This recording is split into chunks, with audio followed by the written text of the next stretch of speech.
Welcome back for news to help you know the place you love to live. I'm Mayor Sue-Ann Hohimer of the City of Normandy Park, and this is Amy Arrington. What's your job here, Amy? Hi, I'm the city manager. And we're here today, whatever time you're watching this video, to let you know about our most recent City Council meeting and help you stay informed. So on November 14th, which was a Tuesday at our regularly scheduled council meeting, we gathered as a council and had two presentations and made some decisions. I'm going to briefly tell you a little bit more about those. Our very first presentation was from our Senator, Karen Kaiser. She's our state senator, and she was here in this pre-legislative session time to sort of let us know what's on her mind heading into this next legislative session, what kinds of things she plans to focus on, and it was an opportunity for her to hear from us about what we think she should be focusing on. And so it was some great dialogue on that front.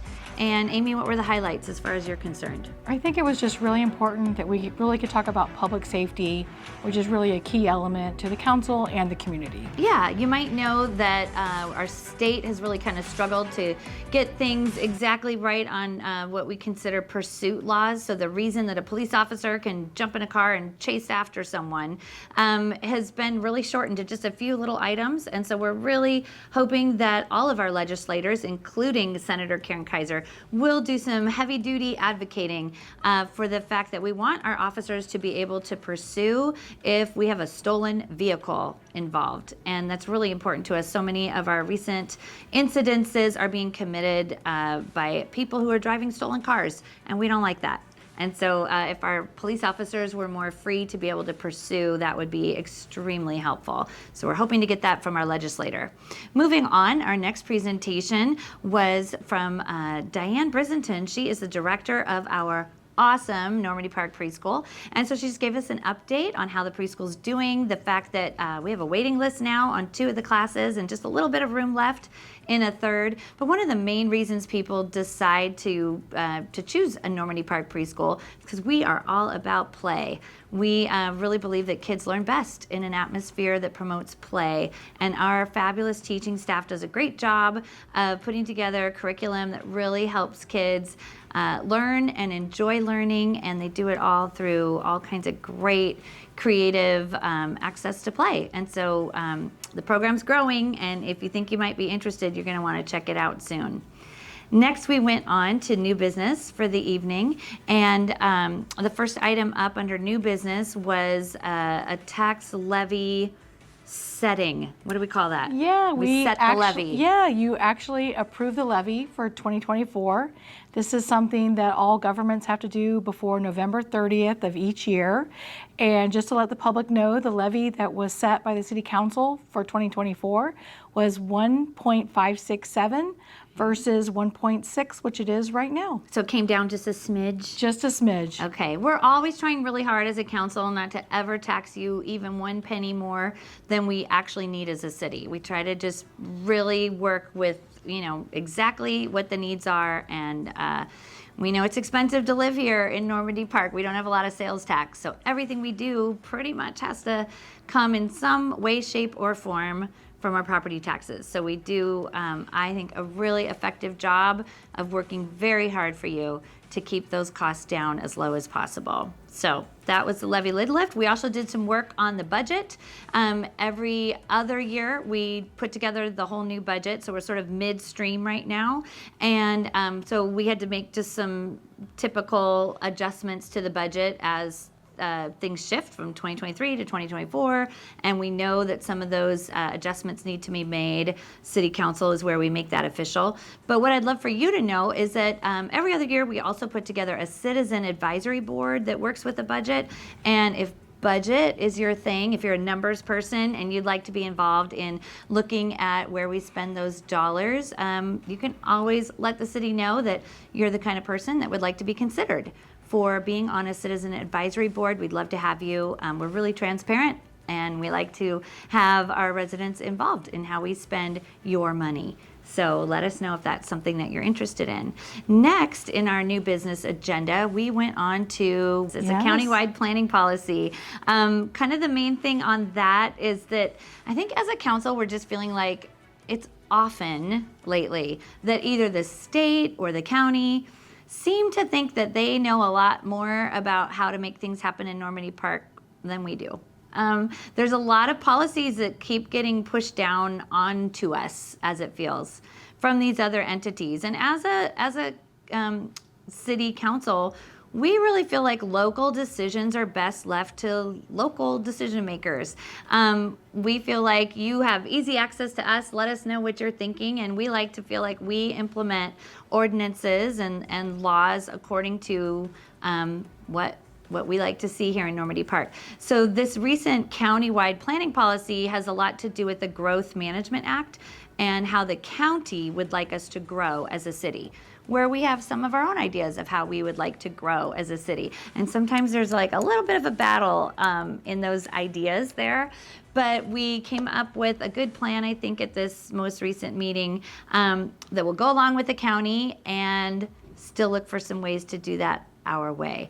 So I think we were able to give the staff some direction there, and I think they found it helpful. Do you agree? I agree. Okay.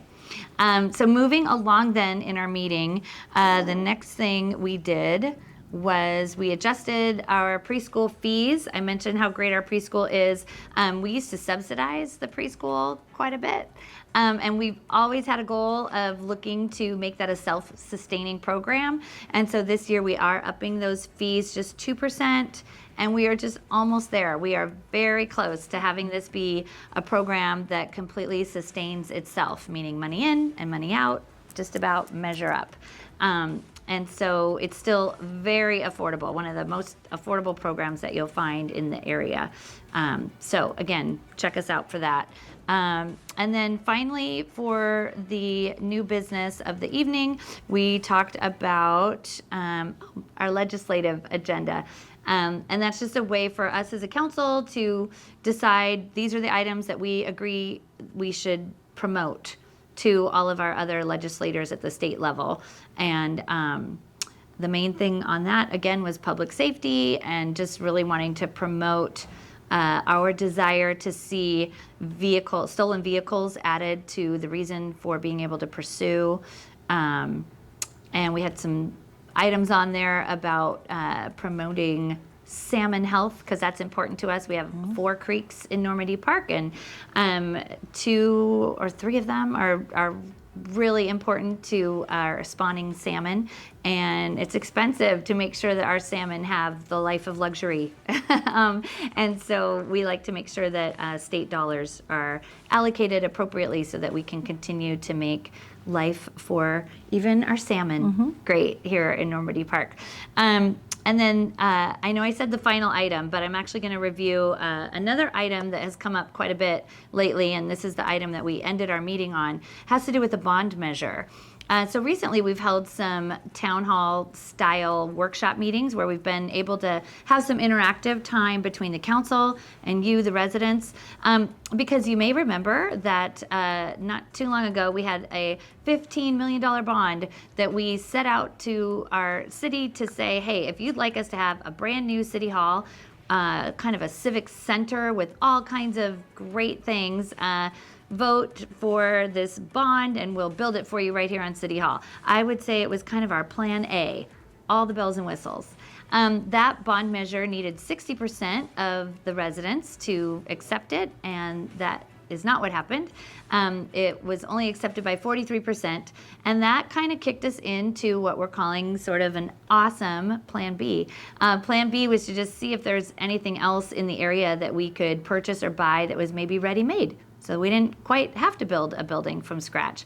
And remarkably, we were offered an opportunity to purchase a grocery store right along First Avenue in the town center. And so we are currently in negotiations with that. So it is far from being a done deal, but we are seeking advice and counsel and ideas from the public about kind of what they see as pros and cons if we were to go through with this kind of a plan. And it would also require us to put some kind of a bond forth for you to vote on. So ultimately, the council will decide whether we're going to move forward or not, but whether the entire deal goes forward, that's going to be up to you. We would need a 60% approval of a new bond, and this bond would be about $7.5 million, or half the amount that we asked for last time. And so this would get us a building that would be completely redesigned to make room for city administration and a police department. And then there's some great space for gathering as a community that we can decide on all kinds of uses for that. So in the upcoming days and weeks, just look for other opportunity to weigh in. What do you think about all of this? And as people have asked, well, what happens if we vote this down? Well, then we'll move to Plan C. So we got all kinds of plans in this city, but we really want to know what you want. And so this particular measure from our council meeting on Tuesday night, the 14th, was about how would we word a bond if we were to put it on a ballot, and during what time frame would we set it out. So we had been thinking February, but in our town hall meetings, we heard from you that felt really rushed. So we pushed it off till April. And so you're going to need to look for more information about how all of that would go down. And the next big thing we're trying to decide is what would we do with property here on City Hall Park if we were to move up to a new location. So those are all things for you to be thinking about, talk with your neighbors with, and be sure to look for opportunity to weigh in with us so that we, your city council, your city staff, can know what you're thinking. We want to provide you what you want. The only other couple of things I can think of is during our report of the officers, we also highlighted that we recently had a meeting on public safety, and we met here at City Hall, even though it was led by residents of the city. And one of the things that came out of that is that we really need to revive our block watch program. And so if you're interested in that, start talking to your neighbors, see who else is interested. The general idea is that we will be dividing up the city of Normandy Park into 12 different geographic regions. And when I say divide up, what I really mean is unite. We're going to unite together in these 12 groups of concerned citizens who are interested in seeing our city be as safe and comfortable as possible, where we know each other and can help each other out, whether it's looking out for crime or being ready for any kind of other emergency. We believe that working with community directly, between community member to community member, is going to be the best way to make that happen. So the staff of the city likes to be supportive when they can, but we're a small staff here. So it was pretty exciting to see over 100 people turn out and be ready to kind of roll up their sleeves and get involved with their fellow neighbors to start seeing what they could do to help our community feel the safest that it can. We have a couple of upcoming events, and I'll close out this video with those. November 21st, we have the turkey pardoning. The Kroll family sets out their turkeys on just beyond Mar Vista Park and 200th. Stop by, bring some cans of food as a donation, and you can choose to either pardon the turkeys or not. And then we also have Winterfest on December 2nd. We hope you'll join us for that. There's some things in the morning at Manhattan Center, and then in the evening, starting at 4 o'clock at Town Center. You can bring Christmas decorations that you, for some reason, are not going to be using this year and swap them out for something that someone else isn't going to use. That's a new item this year. But we hope you'll join us for that. And then finally, just mark off December 16th on your calendar. We are doing kind of a first annual solstice soiree to just celebrate together, kind of put on your fancy party clothes and come on out on a wintry evening to enjoy your fellow community members. We'll have some music, some light food, and a good time. I think that's it. Other than that, we'll see you around the park.